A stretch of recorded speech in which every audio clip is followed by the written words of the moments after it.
So I am Dr. Charlson. I'm currently a psychology fellow with the PTSD clinic at the Phoenix VA, soon to be a staff psychologist there. And really looking forward to talking with you all about this presentation. So we are going to talk about silver linings growth following trauma today. Just a quick heads up for folks. So we are not going to be talking about any explicit trauma details today. However, the general theme of this presentation is related to responses to traumatic events. So I just give folks that heads up. So let's see, Ignacio, if you'll go to the next slide for me. All right, so quick disclosures. I don't have any actual or potential conflict of interest in relation to this presentation. The views that I express are my own and don't necessarily reflect the official policy of the VA or the US government, and I have no relevant financial relationships to disclose. Next slide, please.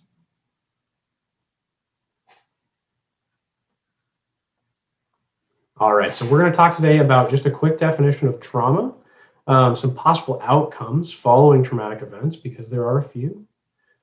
A brief overview of what we think of as post-traumatic stress disorder, and then we'll spend a good amount of time on the main subject matter, which is post-traumatic growth. So we'll talk about some specific examples, what it is, and some resources that are available. Next slide, please.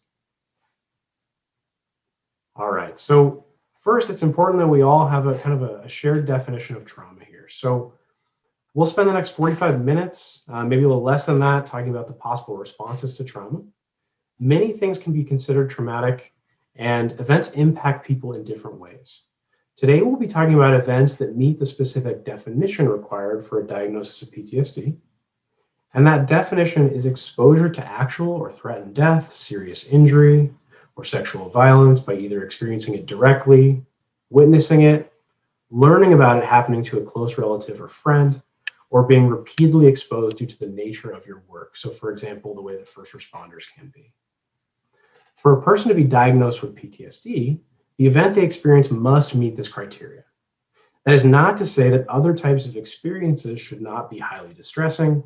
We would just view other events differently from a diagnosis perspective. So this is our official definition of trauma. For post-traumatic growth, which we'll get to here in a moment, an event doesn't necessarily have to meet this specific definition, but it does have to be severe enough to cause a person to reevaluate the way they understand the world. And we're going to talk about that more in a moment. Next slide, please. So we often hear about post-traumatic stress disorder. It is commonly talked about as a response to trauma, but really there are many possible responses to trauma. So immediately following a traumatic event, many people respond in the same way. We all might have intrusive memories of the event. We might experience feelings of fear or anxiety. We might have some trouble sleeping. We might have nightmares. And we might want to avoid different things that remind us of what we experienced.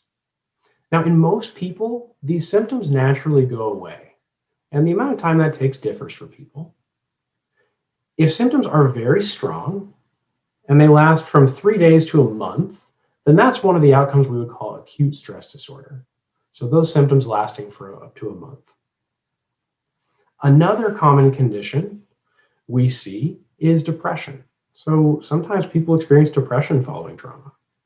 And we might see this as a loss of interest in activities they previously enjoyed, extended periods of low mood, changes in appetite, or a loss of motivation.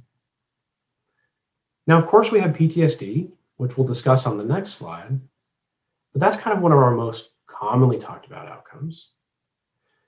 Perhaps one of the most infrequently talked about is this idea of post-traumatic growth. And post-traumatic growth can occur alongside any of these other previous responses to trauma. So it's not an either or, it can occur in addition to any of these other things. Next slide, please. So with PTSD, a quick overview, since this is kind of the most commonly talked about. PTSD, the symptoms of which fall into 4 categories. So our intrusive symptoms are things like memories, thoughts, or nightmares related to the event. And it can also be strong physical or emotional responses when something reminds us of the trauma we experienced. There's also avoidance symptoms. So folks with PTSD actively avoid internal reminders or external reminders of the event they experienced. This can also include avoidance of thoughts related to the event or emotions related to the event. The third category here is disturbances of thoughts and mood. So this is the development of unhelpful, extreme, or exaggerated beliefs that people can have about themselves or other people or the world, because trauma can change the way we see ourselves or the way we interact with other people or the way we assess the world as a whole. People may also have distorted thoughts related to blame of self or others. They may experience a negative emotional state, have that loss of interest, or might feel just detached from the people around them. And then finally, we have our hyperarousal symptoms, which maybe are the symptoms we're most familiar with when we talk about PTSD. These are symptoms like feeling on edge or on guard, being easily startled, being irritable, and also engaging in risky behaviors. All right, next slide, please. So the piece that we'll spend the most time on today, and the piece that I'm most excited to talk about, is post-traumatic growth. So post-traumatic growth is this phenomenon that occurs when an individual experiences growth that is previously unattained following a traumatic event. So we're not just talking about bouncing back here, we're also talking about people having this experience where things change for the positive in their lives above and beyond how they ever were before they experienced trauma. So we're talking about really significant positive change here, and it can occur in a couple of different categories. So it can occur in relating to others, in seeing new possibilities for life, in an increased view of our own strength, in changes in our spirituality, and then also in our appreciation for life. I know I flew through those fast, but that's because we're going to get into them a little more in depth here in a moment. All right, next slide, please, when you're ready. So just a few things to note as we launch into this. So this is kind of an interesting conversation to have, that we are talking about positive outcomes following traumatic events. It's a little bit different than maybe some of the conversations we've had before. And so just a couple things. So I want to make sure to say that distress or suffering following trauma is a normal reaction. Post-traumatic growth is something that can happen in addition to distress. It's not that we're saying this happens instead of distress. And while post-traumatic growth has been demonstrated to occur with relative frequency across a number of groups, that does not mean everyone experiences it. That does not mean it is an expectation. And if people don't have this experience, that's okay. So I am absolutely not saying through this presentation that trauma is good for us. And I absolutely hope that nobody here ever experiences a major loss or crisis, or if you had those experiences, I absolutely hope you never have any others. So what we're talking about is, if one of these things has happened to you, if you have experienced trauma, or if it happens in the future, this presentation is intended to convey hope that there is a possibility of silver linings if those awful things do happen. All right, next slide, please. So how does post-traumatic growth actually happen? Well, if an event is traumatic enough, then what happens is it causes us to question how we understand the world and our place in it. So it causes us to reevaluate our beliefs about ourselves, other people, the world as a whole, and how we make sense of this event that happened. When this happens, we have to go through the process of reconstructing or rebuilding the beliefs we have, essentially the way we understand the world given this experience we've had. Now, as we mentioned before, we can form beliefs that are unhelpful about ourselves or other people or the world, and we see this in traumatic stress, for example. But we can also form beliefs that are more helpful, more adaptive. Both of these things can happen at the same time. All right, next slide, please. So I've got an image of kind of a house being built here. And that's because post-traumatic growth develops when we replace old or unhelpful beliefs about ourselves, other people, or the world with beliefs that are more adaptive. So a great way to think of this is if we think of a building that's been damaged in an earthquake, let's say, then what engineers will do is they will take the opportunity to learn about earthquake safety, about particular elements of the area that make it more vulnerable to earthquakes. And then as they rebuild that building, they're going to introduce new principles of building, new technology to make this building safer in the future for any other potential earthquakes. So in the rebuilding process, that building becomes stronger, more resilient, better than it ever was before the earthquake happened. All right, next slide, please. So now we'll talk about specific categories of post-traumatic growth and what they really mean. And although we're going to save questions till the end, I want to welcome folks to just kind of think about these different categories and maybe think of examples that you either have experienced yourself or have heard about from other people, or maybe you've even seen portrayed in news, media, movies. Because although we don't talk about post-traumatic growth a lot, we do see examples of it day to day. So first category is relating to others. So with relating to others, post-traumatic growth in this category occurs when people find themselves to be more compassionate towards other people after traumatic events, to feel a greater connection with either people in general or specific people, or to be more willing to express emotions and seek support from the people in their life. So for example, this occurs if a person becomes closer with someone who helped them get through a traumatic experience. Maybe it's the first person they told about it. Maybe it's just someone they felt comfortable expressing those emotions to. And as a result of that person being there for them expressing, that relationship has become stronger, stronger than it ever was before. Another example is when people might have more empathy for people struggling because they've been through something difficult. Or learning that it's okay to express emotions when communicating with supportive people in their life, expressing those emotions in a way that they never would have before. All right, next slide, please. So new possibilities. New possibilities is a type of post-traumatic growth that occurs when people see a different future for themselves. They might see a new path for their life. They might develop new interests or see an opportunity to dedicate themselves to a greater purpose. A couple of examples for this might be somebody who experienced sexual trauma in the military electing to become a trauma nurse so that they can work with people who have the same experiences.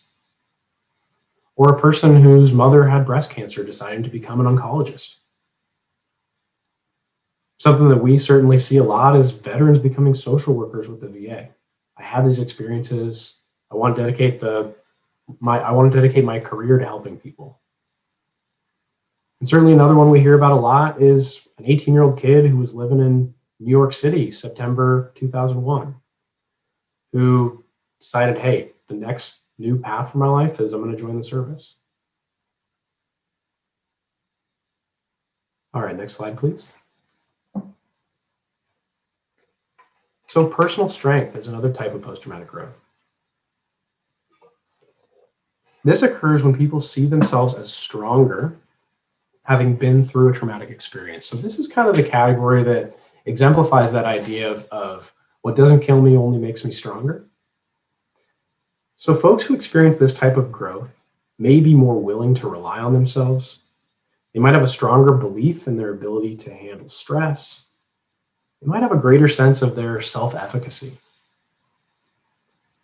There's a really powerful quote here that I figured I would include, and it's, "I'm more vulnerable than I thought and much stronger than I imagined." So really highlighting both sides of this reaction to trauma, which is, wow, I'm more vulnerable than I really understood that I was. There's a possibility that things like this could happen to me. And having experienced this, I now recognize that my ability to work through something like this, to respond afterwards, is greater than maybe I expected it to be. All right, next slide, please.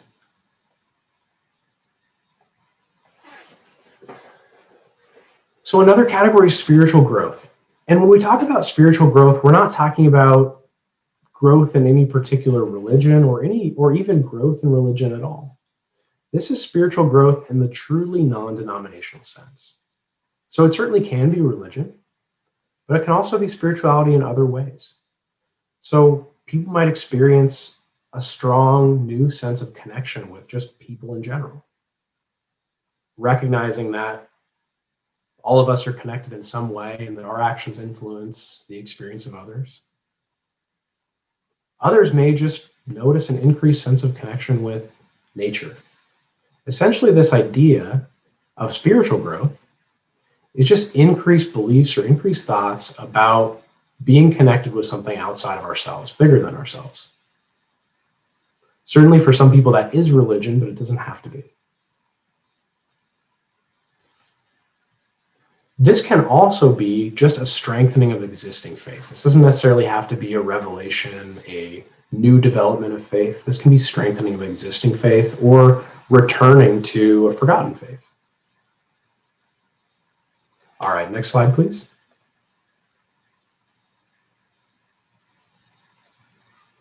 So our next category here is appreciation of life.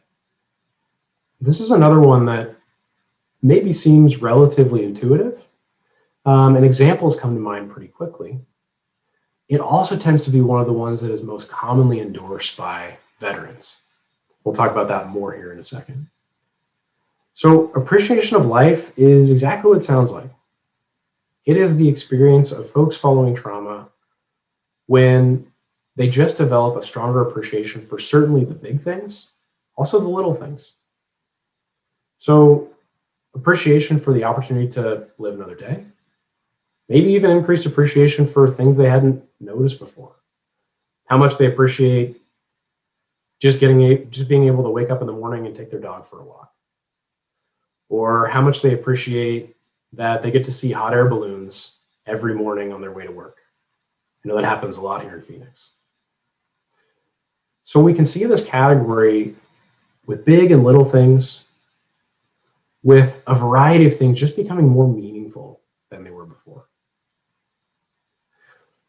With this category, we can also see a reorganization of priorities, a shift in perspective as far as what's important.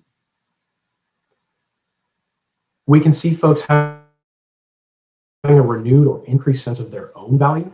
So an increased appreciation for the impact that they might have on others, for the value they bring to their relationships, to their job.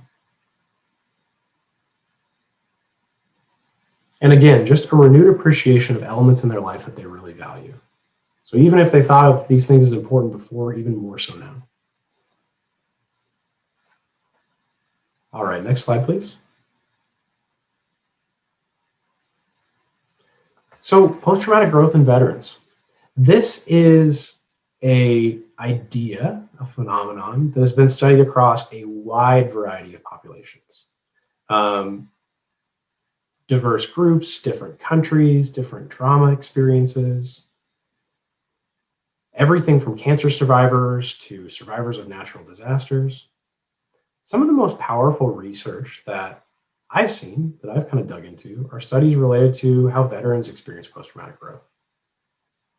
Overall, what we know is that post-traumatic growth is highly common among veterans. So this is not some strange, rarely seen phenomenon. This is something that people commonly endorse when asked about it. There was a recent study with a large and diverse population, basically a nationally representative sample.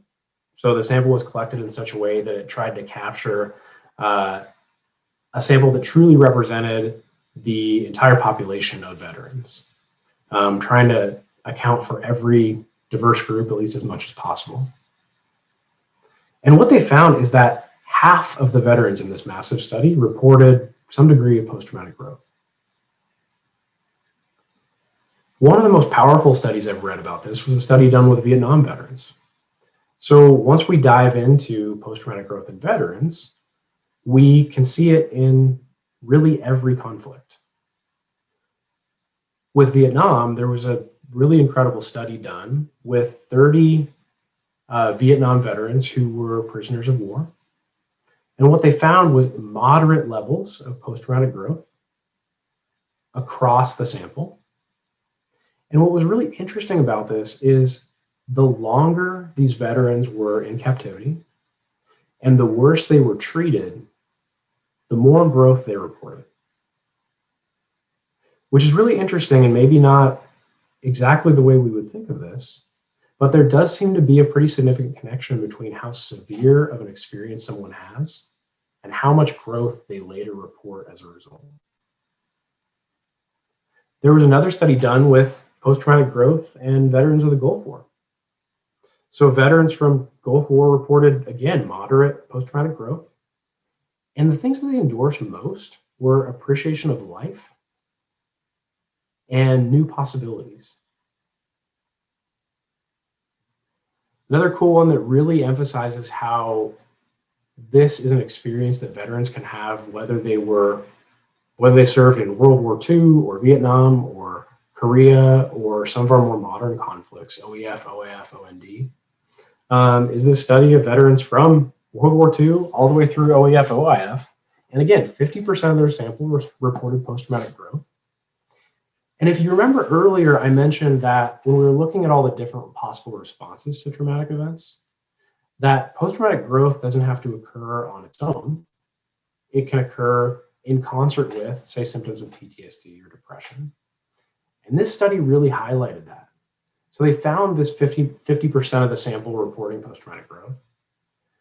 But then as they looked closer at veterans who met criteria for PTSD, 70% of those veterans with PTSD reported post-traumatic growth. So even higher in the group that was experiencing that traumatic stress reaction. So not to compare this last piece with experiences somebody might have in the military or in deployment, but because it's so top of mind for all of us and is frankly the reason we're doing this over video as opposed to in person, I thought I'd include it here. So there was a recent study that came out about veterans' reactions to the COVID-19 pandemic. And what they found was 43% of the veterans in this study endorsed beliefs that were post-traumatic growth oriented, specifically related to the pandemic. So they endorsed thoughts about how experiencing this COVID-19 pandemic has increased their appreciation for the life that they have, has increased their beliefs in their own strength, their ability to get through stressors and trying times, and has also resulted in an improvement in their relationships. So maybe that's because they connect over Zoom with people that they didn't get to interact with as much. Maybe they spend more time at home with the folks that they live with. But really interesting to see how this sample of veterans is reacting to such a trying time that we've been through together. All right, next slide, please.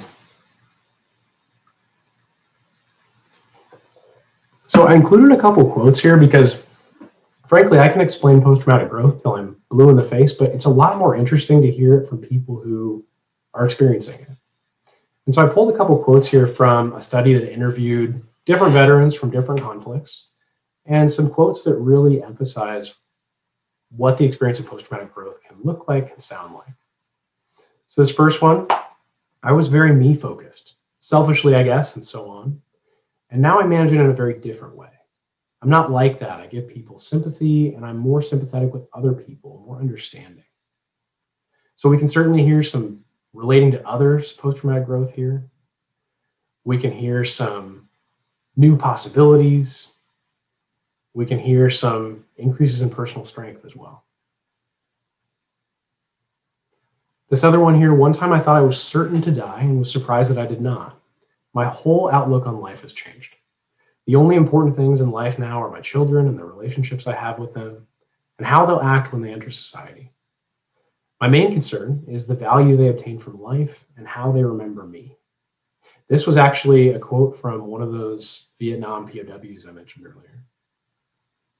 And then this last one here, I think that because of things that happened in the past, I think the will to live is stronger than it's ever been. You appreciate it more. All right, next slide. So post-traumatic growth is something that occurs with relative frequency among folks who experience trauma, and specifically among veterans. The question is, for folks who've had these experiences, how do we get there? Next slide, please. So a basic but really important answer to that question is that we get there together. Social support and other interpersonal and relationship factors have been shown to be strong predictors of post-traumatic growth. So we really have a significant impact, or we really can have a significant impact on the people in our lives, and particularly on those folks that have experienced trauma. For those of you in the audience who are a member of a support system of someone who has experienced trauma, please never discount the impact that your being there, validating, and supporting your veteran can have on them. For those of you in the audience who have had traumatic experiences, I have no doubt that you can work through that experience on your own. Just know that you don't have to, and that interacting with supportive others or mental health professionals can have benefits for both you and the people you choose to be open with. Next slide, please. So the last statement I made was quite deliberate, because sometimes people have the thought that they don't want to burden others by asking for help. For those folks, I want to briefly introduce this idea of vicarious post-traumatic growth. So this is a really cool concept that's been researched more recently. And basically it's this idea for growth that is experienced by people who live with, are related to, or who provide care to veterans who've experienced trauma.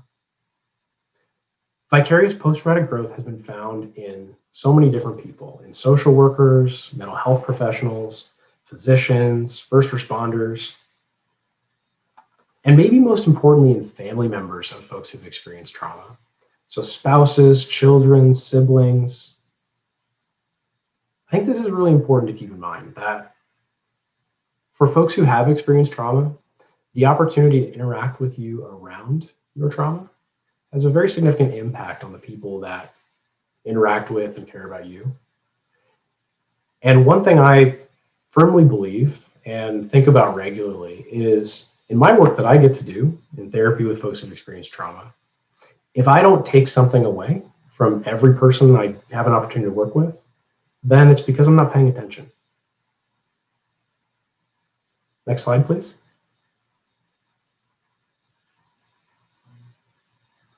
All right, so I wanted to touch on just a couple of programs that are available in the community that can be kind of growth promoting. So the first one that's really cool, if you've never heard of it, is called the Boulder Crest Institute. And this is an institute that was developed around concepts of post-traumatic growth. And the folks who kind of founded this idea, or first kind of discovered and did research on this phenomenon, are advisors for the program. There are a couple different facilities around the country, but we actually have one here. And they've developed a program called Warrior Path specifically for veterans to help them kind of develop growth-related beliefs, to experience growth, really to recover from traumatic experiences. And I certainly encourage folks to look into that website if they would like to. There are a bunch of other activities, organizations, things like that that have been shown to be growth promoting. So I really just highlighted a couple here, just a couple I thought were cool. But equine therapy has been shown to be really powerful for veterans who've experienced trauma. Getting to interact with horses, allowing that experience to be a healing experience. And another one I thought was really cool is fly fishing. So there's a program called Healing Waters, which is fly fishing for veterans. And this has been shown to help folks develop these growth-oriented beliefs as well. All right, next slide, please.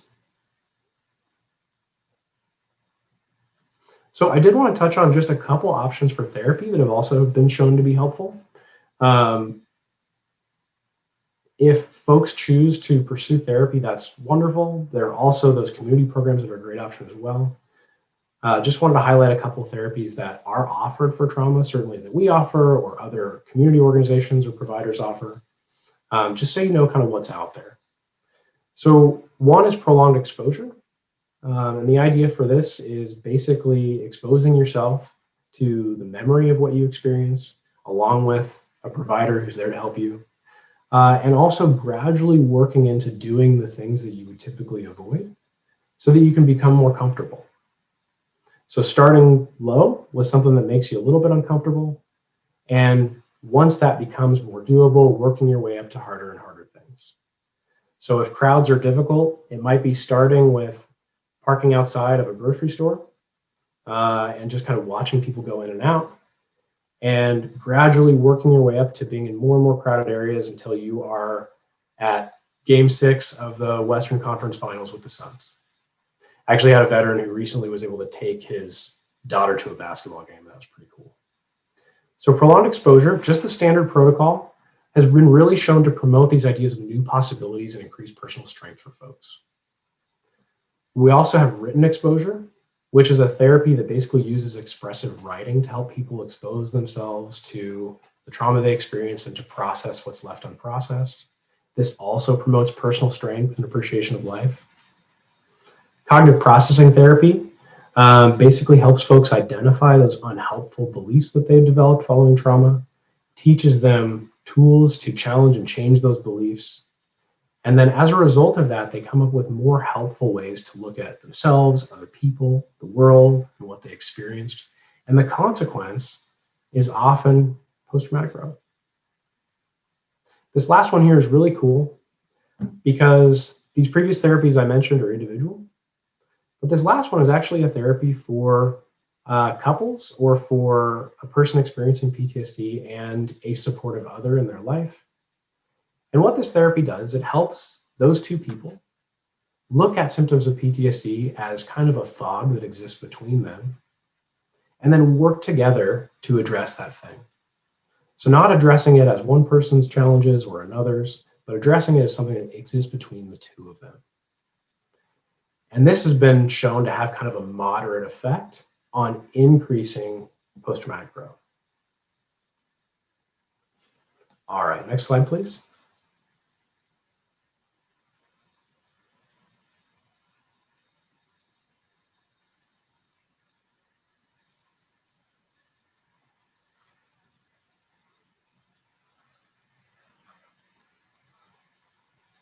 There we go. Perfect. Perhaps the most important slide of all. Wanted to leave just a few minutes. I think we have 5 left. If folks have burning thoughts, questions, certainly I'll do my best to answer those or direct you towards resources where you can get those answers. You can also unmute yourself if you want to ask any questions that you might have. I know, Lara, you had asked a question earlier. No, I was just mentioning Viktor Frankl because he's one of the most famous as far as very bad circumstances and recognizing post-traumatic growth, mentioning these same kind of things, experiences. That's all. Absolutely. Yeah, one of the pioneers in paying attention to how the way people think about the experiences they're having can influence their ability to get through process trauma and what life can be like afterwards.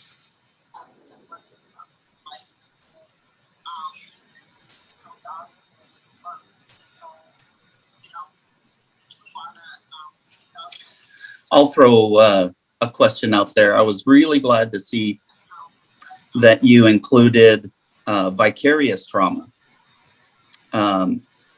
as a piece of the puzzle. I honestly had never really heard of that prior to going through the Warrior Path program at Boulder Crest in Southern Arizona and learning about PTG and post-traumatic growth.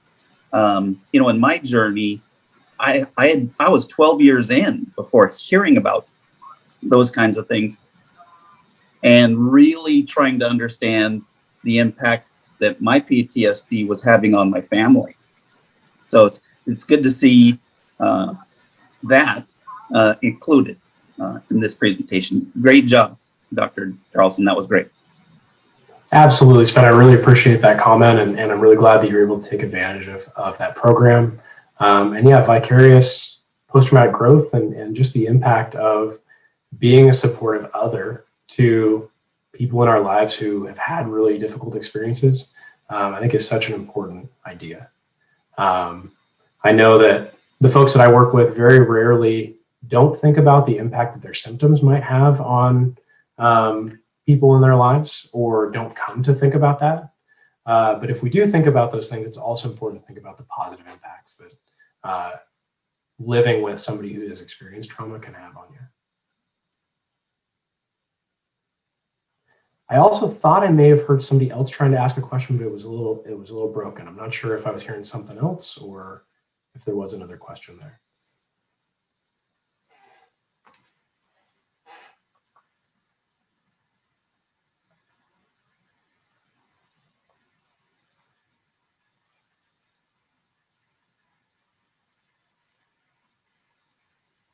All right. Well, if there are no other questions, I just truly appreciate the opportunity to talk about this with you all. It's something I'm really passionate about. And I was really glad to be able to take this time.